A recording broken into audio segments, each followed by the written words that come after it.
Ibo la ti rí gbogbo àwọn wèrè tó ń dojú tiẹ̀ tó ń disturb ìyàwó lẹ́nu ìyàwó lọ́la. Àwọn tó jẹ́ tiẹ̀ lórí fún mi. Wọ́n bá kóra wọn wá kó dá wọn padà. Rakim kékeré fún problem. Festus ọkùnrin tó jọkùnrin gidi gan pàápàá. Kò dá ọ̀rọ̀ ní gbogbo ìgboro.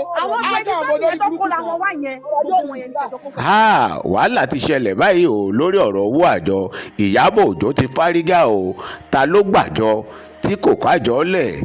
Ta ló gbàjọ tó kájọ tó sá lọ? Báwo lọ̀rọ̀ yìí ṣe jẹ́? Ẹ wo, ẹ jẹ́ kí n fi fídíò yìí lẹ̀ kí gbogbo wa kájọ wò ó. Ẹ má gbàgbé, ẹ bá mi wò sàlẹ̀ níbi tán kan subscribe sí. Ẹ kílìkì lé subscribe button yẹn, ẹ jọ̀ọ́. Ọwọ́ yín tẹ̀ fi ń bá wa tẹ subscribe ní orúkọ Jésù. Ẹ ò ní fi gbé ọmọ sí, ẹ ò ní fi gba lẹ́tà ìbànújẹ́ o. Ibo la ti rí gbogbo àwọn wèrè tó ń dojú tiẹ̀ tó ń disturb ìyàwó lẹ́nu ìyàwó lọ́la. Àwọn tó jẹ́ tiẹ̀ lórí fún mi. Wọ́n bá kóra wọn wá kó dá wọn padà. Rakim kékeré fún problem. Festus ọkùnrin tó jọkùnrin gidi gan pàápàá. Kò dá ọ̀rọ̀ ní gbogbo ìgboro. Àjọ ọmọ olórí burúkú kan. Ìwọ lè máa bá fa wèrè o, kó jẹ́ kó rí ẹ pé mò ń sọ fún ẹ bí ṣe ń sọ fún ẹ yẹn o. Kó yára ẹ ń bèrè ni o àdúgbò. Jẹ́ kó rí ẹ pé o. O fún mi lẹ́dẹ̀kì o. Mọ́mì ẹ̀jọ̀ yìí sọ̀rọ̀. Ẹni tọ́lọ̀ bá ti dá bẹ́ẹ̀, Ọlọ́run ti dá bẹ́ẹ̀. Ẹjọ́ Ọlọ́run dá bẹ́ẹ̀ sílẹ̀. Ẹjọ́ Ọlọ́run dá bẹ́ẹ̀ sílẹ̀. Ẹ̀jọ̀ yìí sọ̀rọ̀. Jerry, aside to the senseless and hopeless ones. Èmi mo sọ̀rọ̀, mo sọ̀rọ̀. Abẹ́ni. Tole mori tó ẹ̀fọ́rí tó ń fún mi. Ṣé mo ẹ̀fọ́rí tó ń fún mi bí tí mo wà? Ẹ má bá mi sọ̀rọ̀ online yo, bẹ́ẹ̀ yẹn mi like it. Yá mi. No. Ẹ má bá mi sọ̀rọ̀ bẹ́ẹ̀ online.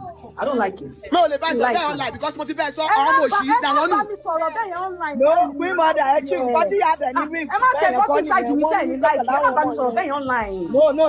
No, kò rí bẹ́ẹ̀, kò rí bẹ́ẹ̀, ẹ má bínú, ẹ má bínú. That is not what you want.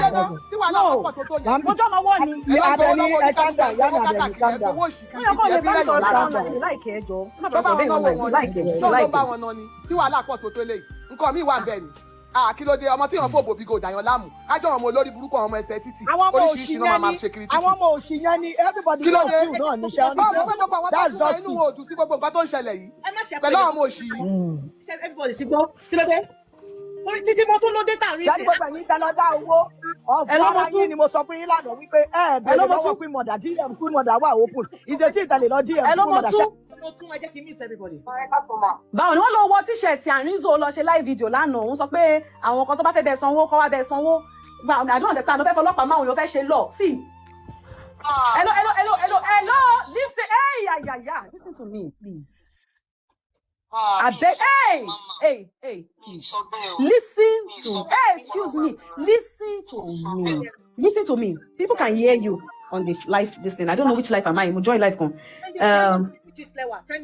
Trending gist. Okay. Please don't advertise for my movie again. Better. In fact, all the 15 invites I gave you for people don't come. I don't want to see any one of them. And even you, I don't want to see you people. Any single one of you. Timofoni invites. And you, I don't want to see them. I'm going to put your name specifically at the security post. Any one of you, they will bounce you. I don't want to see you. You should take my t-shirt. Don't wear them anymore. Go and burn them. Throw them away. Enough is enough. Trying to me if you beat is down now. Effie, the son of Àrínzó, I feel it for long. You understand? I feel it for long. Ẹ má worry. Ẹ ṣé gan. Mo dúpẹ́. Thank you. Ṣó ti gbọ́ mi? Ṣó gbọ́ mi? Mo tún ṣó gbọ́ mi? Hello? Thank you. Bye. Ire o, ó dàbọ̀. God bless you, Queen Mother. Now to everyone, please, everyone, calm down. The Queen Mother have done the necessary, please. She has done what she's supposed to do with that Omole. And we appreciate what she did as a role model, as the person to go as leader.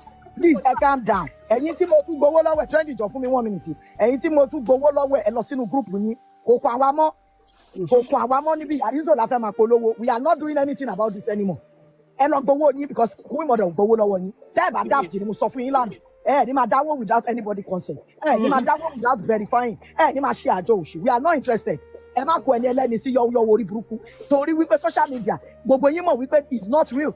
Bèrè lọ́wọ́ anybody ẹ̀ lọ sí DM Queen Mother. Verify you all went into it because idiot kan ó kàn polówó and you fall for it. She's not involved. You can see now she has taken the necessary steps. Tí gbogbo yín sọ wípé kó take. Please leave her alone. She has a lot on her table.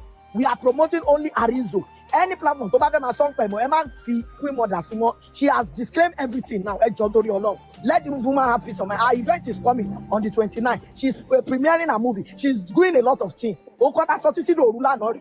Please, I'm begging everyone. She have done the needful. She have disclaimed this girl. And she have won her to deceive from using her movie to threaten people.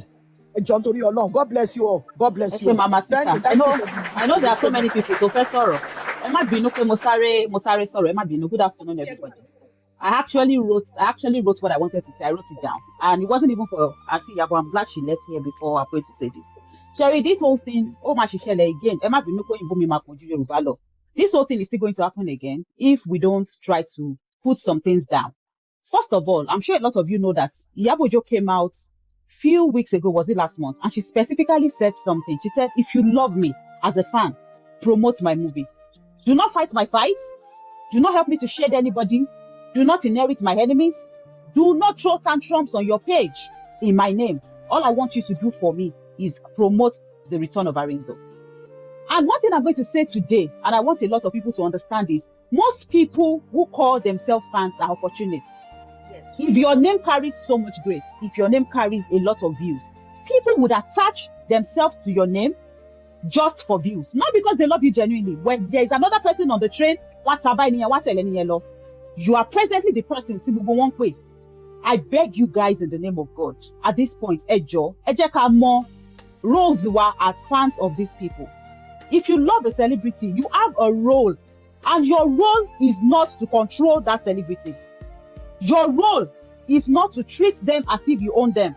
Yes. Your role is to understand that these people, support, not possess. You're there to support the celebrity, not control them. I said it before. You're there to stream their work. You're there to attend their shows. You're there to share their content, celebrate their wins without acting entitled to their personal life. That's your job. That's your role. Any other thing aside all of this, you're overstepping your boundaries. If you do anything in anybody's name, apart from people, they are going to call that person's name because you're representing that brand. So, but to represent brand, for the love of God, if you cannot protect that name, do not taint it. Every time we come on this social media every day, you guys give us a headache. Because at the end of the day, it's a name people are going to call. They won't remember you exist anymore. A lot of people don't know Moto. I'm sorry to say, I do not know her. But I've been hearing Iyabo. I beg you guys. Because that's the name people know. Ejo, let's know our boundaries. Let's treat these people as human. Let us not overstep. Whatever we do, don't be and when no, and they got blood. Promote the return of Arinzo. Share content for the return of Arinzo. Please promote a movie as much as you can. Every other thing is too much. At this point, it's just too much, and it's all noise. Eshe, thank you so much for listening. Thank you. Eshe Goma, thank you so much, ma. Why should I put me alone? Niger Star.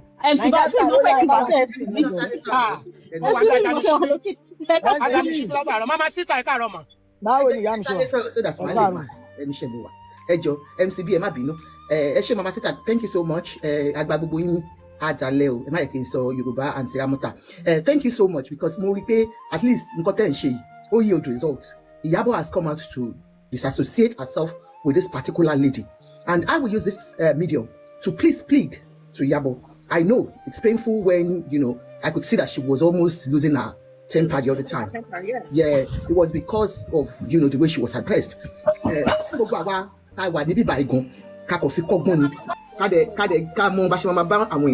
we are outside, we should just be mindful. You understand? Even when I've been in sometimes yeah, that's it. Yeah, it's not about age. It's just respect for ourselves. And then secondly, for Iyabo herself, I know you don't like to be told what to do, and nobody as an adult will send only right letters of when but I think people are just being worried that you are getting involved too much with certain set of people, and that's why people are saying it most of the time. You know, because my artists go to industry for a long time. YouTube last song. Not talk of placing all these people in a position where they were able to just on a platter of gold. Cinema products. You understand? So please, but one need that so tough. Just boundaries is what you need. I know you're friendly. I know you're a lovely person. That is your personality. Nobody can change who you are. But please just amend it because of Irun Kobai. Because one little Kobai, you know me too, at least no matter what, okay, remove my t-shirt from you. But anybody to ban don't shape fún ti sọ tẹ́lẹ̀ man were worried ìgbà tí mo lè ti pa àwọn kan industry tó ní please leave that story gbogbo èpè yẹn na wota lágbára Ọlọ́run èpè oni ja kò ní ja àwọn ọmọ ẹ gbogbo re tó ṣe we can see our okay you're standing for the voiceless and Ọlọ́run ò ní mú ẹ lóhùn lọ ìràwẹ̀ ò ní kò ní lọ sílẹ̀ lórúkọ Jésù. And thank you so much Trendy and every other person here. Ẹ ṣé gan ni, God bless you. Àwa lẹ́nu ṣe. Ẹ jẹ́ ṣé mo lè sọ̀rọ̀. Yes ma, go ahead ma. Mo dé tẹ́ bá mi gbá àwọn èèyàn sókè ẹjọ́. MC go. Ẹ káàárọ̀ gbogbo ilé wa, àárọ̀ làwa wà níbí obi tẹ́yin bá wà o. Èmi inú mi dùn láàárọ̀ yìí. Torí mo ti this is what I've been waiting for. I've been waiting for you. They cannot just be dragging your name in the mud and you decide to keep quiet about it. Gbogbo nǹkan kan ni silence ló máa ń solve most time. Yeah, orúkọ yẹn wọ́n ti ń fà á. Èmi gan alẹ́ àná gẹ̀mí kan ni mo máa tan live. Pé ẹ wá gan kí ló ń ṣẹlẹ̀? We need to hear from you. So but I'm happy pé ẹ jáde lénìí. Right now a ti mọ ibi tọ́rọ̀ ti wọ́ wá. A ti rí pé girlfriend Àgbàlá Gabriel òun ni mo tún yahoo mo tún àgbà yahoo. Àtẹ̀yìn tó kó sábẹ́yàn. Ẹ̀yin ọlọ́pàá lábẹ́ bàtà. Tẹ́ bá ti wà lórí social media bá ṣàtì mórúkọ ẹnìkan. We love kìíní kan, we love igba, we love gbogbo yín, ọpọlọ yín ti yòrò. Ó wà lábẹ́ slippers, ẹ ti fi wọlẹ̀. Ọmọ kan kékeré kan wá kó yín sábẹ́ wá bẹ̀rẹ̀ sí ń dájọ́. Ẹ ti dáwó kú, ọpọlọ yín ó ti làbà. Ẹ wá bẹ̀rẹ̀ sí ń dá owó, wọ́n wá kówó yín jẹ tán, ẹ wá ń jáde, wá ń pè Iyabo Ojo, ṣe ṣe èrè ni. Ẹ wá ń pariwo Iyabo ló gbowó lọ́wọ́ yín. So anybody kàn lè fọ́ọ̀mù kìíní ìsìnkú sọ pé kìíní kan fan page. Mo ti sọ fún iṣẹ́ lẹ́yìn tó máa ń lo orúkọ yín kan fi ṣe fan page yẹn. Ọlọ́run máa jẹ́ ẹ̀wọ̀n lẹ máa kú sígbẹ̀yìn. Because orúkọ yẹn wọ́n ní they love me, I have fans. Fans orí burúkú wò lẹ́ni, ẹ máa tanra yín. Gbogbo most of àwọn tó ń pariwo pé fans users ni gbogbo wọn. They are just using you to trend. Ẹ bá ti wà lórí social media, tẹ́ ẹ bá ti lọ́pọlọ, ẹ lè gbọ́n tí Jésù àfidé. Ẹ máa ṣe pé àwọn love mi, I have fans, àwọn kìíní kàwọn tèmi, ẹ wọ́n ṣe love yẹn ló pọ̀ jù, love wèrè yín wò ló pọ̀ jù. Àwọn family yín ò love yín orí social media lọ́tọ́ wọn love yín, ẹ máa tanra yín. Ẹ wá bẹ̀rẹ̀ sí ń dá owó, ẹ wá tún lọ, ẹ tún dájọ́. Àzáwọ̀ ẹ dájọ́ lórí think tank. Ẹ tún dájọ́, wọ́n wá lẹ́yìn ìyá 50 wà lára wọn. Tó bá wá yá, ẹ máa búrú àwa ẹ̀. Tọ́lọ̀ bá ti ṣẹlẹ̀ máa búrú àwa ẹ̀. Àṣẹ ẹ̀ lọ́pọ̀. Àjọ kan lọ́dà o. Wọ́n ní 5 group tó fi ń dá owó 5 group. Ibi tí wọ́n ìgbà nọ́mbà 1 o. Ní group 1 wọ́n tún lọ ń dá group 2, group 3, and that's stupid. Group 5. Yahoo àgbà Yahoo. Ìwọ àtàgbàlá Gabriel wọ́n máa yẹgu fún yín ni. Àgbà Yahoo olè ni ẹ́ olè.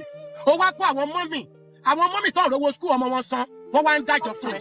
Tó bá bú wọn báyìí, tó bá fi wọn báyìí. Wọ́n wá ń dájọ́ fún ẹ, àwọn mọ́mì tí wọ́n san school fees àwọn ọmọ wọn, àwọn family ìwé bí ń pa wọ́n lé, ẹ wá ń dáwọ́ fún birthday Iyabo Ojo. Ṣé family member yín ni Iyabo Ojo tẹ́ fi dáwọ́ birthday? Olóṣì ara yín, mo ṣe birthday bí ẹ̀ fún mi ní gift, ẹ̀ ń dáwọ́ fún Iyabo. Wọ́n àgbẹ̀ dáwọ́ fún Iyabo. MTV yẹn ló ní ìyá ya ṣẹ́ẹ̀kì wọn, ó yà ṣẹ́ẹ̀kì wọn gbàgbọ́ kẹta sí birthday, ó yà sọ fún wọn pé Iyabo ní káwọn máa wà mọ́kọ́ tí ká sí birthday. Ó dẹ̀ ti gbowó lọ́wọ́ yín. Àwa máa ṣe bẹ́ẹ̀ bí àjójójó lórí TikTok abẹ́ ìjókòó ẹ̀ ní fún wa ní lílíọ̀nù ẹ̀jẹ̀ ń dáwó fún Iyabo. Iyabo tí ò mọ̀ yẹn lọ ẹ dáwó fún ó ti jáde báyìí olówó yín o mo tún ó ti fi ra woman hair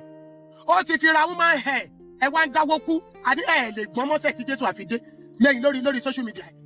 Òun ló máa ń dẹ̀ pé bí a mọ̀ máa ń bínú sáwọn tó máa ń ṣe pé kọ́ tó gbéyàn mi wà bá ti ní ẹ má question ẹ̀jẹ̀ let me have the account. Tẹ bá béèrè wọn délé wọn kì í help àwọn family member wọn olórí burúkú ló pọ̀ jù lára wọn. Tẹ́ bá ti ní wọn tó máa ń tẹ owó ṣá lórí social media yẹn family member wọn kankan wọn help ẹ carry me thank you ojú ayé wọ́n ṣàfẹ́ ṣe pé èmi mo wà ń bíbá I love Iyabo I will give don't worry I will give 1 million don't worry I will give 5 million àwọn ìyá ayé tó wà lábúlé ilé ti wó mọ́ wọn lórí ẹ̀ tọ́jú wọn ẹ̀ máa tọ́jú àwọn celebrity ẹ máa tọ́jú celebrity ẹ máa pariwo lórí burúkú kiri ẹ máa ṣe is my fan I'm your fan I'm a kìíní kan kí lẹ̀ ń bá káàkiri. mo wọ̀n ẹ jẹta rò pé na mouth. kí lẹ̀ ń bá kiri mo tún olè wọn máa yẹgi fún ẹni mo tún àgbà yahoo lọ́kọ́ wo bẹ́ẹ̀dì tán dá fún ẹ jáde gbogbo alájọ máa pín owó yẹn owó bẹ́ẹ̀dì tán dá fún ẹ lọ́kọ́ jáde a máa jọ nà ni. lọ́kọ́ owó yẹn jáde Iyabo náà ra gift fóun. ó ti fowó ra oko orí post mobile ló fẹ́ ọmọ yahoo ni. ọmọ yahoo ló tún fẹ́ yẹn ló ń kọ́ ṣẹ́ olè Iyabo ti jáde ẹnu ẹ ti kan no return of arizo for you tó bá tún wọ t-shirt yẹn máa gbaná mọ́ ẹ lára tó premier yẹn torí tiẹ̀ máa lọ bẹ̀ máa lọ dúró sí gate díẹ̀ tó bá súnmọ́ bẹ̀ Queen mother ti ní kò wá débẹ̀ kẹ́nu ẹ̀ kan olóṣè ẹ máa borúkọ àwọn èèyàn jẹ́ káàkiri ẹ máa borúkọ lady ẹ wá bẹ̀ sí pariwo wọn ò pàṣẹ Queen mother ni ó wá ẹ stress ayé ẹ̀ dànù tó bá máa lọ gorí scale níbo ti lose 5 pounds ládùúrà ariwo tó pa lẹ́nu ẹni ẹlẹ́ni ẹ wá ẹ gbé jáde ṣá ni ẹ wá lẹ́yìn ṣàlàyé the other day náà bí ẹ bẹ ṣe gbé kí lórúkọ ẹ Tóyìn Abraham jáde tí ẹ náà bẹ̀ sí ṣàlàyé ẹ máa jẹ́ kéèyàn ṣàlàyé kú lórí TikTok kí ló dé ganan ẹ̀ẹ́dẹ̀ fàwọn ẹni ẹlẹ́ni lẹ̀ ẹ̀yin kan wá sọ pé ẹ̀kọ́ máa set boundary ẹ̀yin náà lè máa ní pé Fúnkẹ́ Akíndélé máa ń snob Fúnkẹ́ Akíndélé ṣe kinní kan tó bá tún snob yín sí ẹ̀ tún ní wọ́n snob what exactly do you guys want what exactly do you want ní ìtìbá ó tún make ara accessible pé okay ẹ wá let's do something together ẹ tún rub orúkọ in the mud ẹ tún jẹ́ kó máa ṣàlàyé ó jí láàárọ̀ kùtùkùtù ó bẹ̀rẹ̀ sí pariwo lórí TikTok